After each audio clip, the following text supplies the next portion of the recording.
dagaalo culus oo xoogan ayaa maanta ka dhacay Miraale oo ah meelaha talisyada u ahayd xubnaha kooxda IS ee buraha calmiskaad ku sugnayd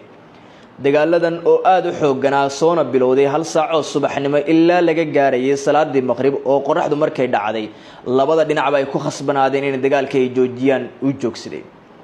ciidamada difaaca Puntland waxa la soo waramayaa inay gacanta ku dhigeen ceelka taliska Miraale oo ahayd goob muhiim ah sidoo kalena la sheegay inuu yahay halka ceel ee halkaasi ku yaala oo hadba muhiim u ah qolada gacanta ku haysa dhabarjab iyo guul darrana u ah hadba kooxda lagala wareego maalmihii la soo dhaafayba ciidamada difaaca Puntland waxa ay ku siisiqayeen oo ay ku durkayeen taliska Miraale oo ah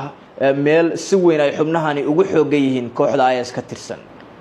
saamin iyo hawlgallo lugo ay dhinac socdeen duqeymaha diyaaradaha dawladaha ka caawiya Puntland dhanka duqeymaha ay ka wadeen taliska Miraale ugu dambeyn saakay ay ciidamada difaaca Puntland weerar ku qaadeen ilaa dhowr saldhig oo lagu tuhmayay ama ciidanku ogaayeenba in halkan ay ku sugan yihiin kooxo qaar kamid ah talisada ciidamadu Puntland waxa ay tageen iyadoo dagaal ka dhicin halka qaybo kamid ah talisada oo ay dawladdu la wareegtay ciidamada difaaca Puntland ay kula wareegeen awood iyo xoog goobta lagu dagaalamayo aysan suurtagal ahayn inuu galo gaadiid waxa ciidamadu ay gaadiid ahaan u isticmaalayeen sahayda iyo waliba rasaastana ku qaadanayeen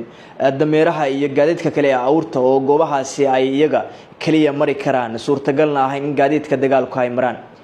dhimasho iyo dhaawacyo kala duwan oo labada dhinac ayaa la soo sheegayaa iyadoo ciidamada Puntland ay askar kooban halkaasi kaga geeriyootay inkastoo xogta rasmiga laga sugayo taliska ciidamada difaaca ee Puntland waxa sidoo kale dadka geeriyooday ku jira Allah u raxmadee dhakhtar dhalinyaro oo lagu magacaabayay Dr. Rujaal Cali oo kamid ah dhaqaatiirta ku sugnaa furimaha hore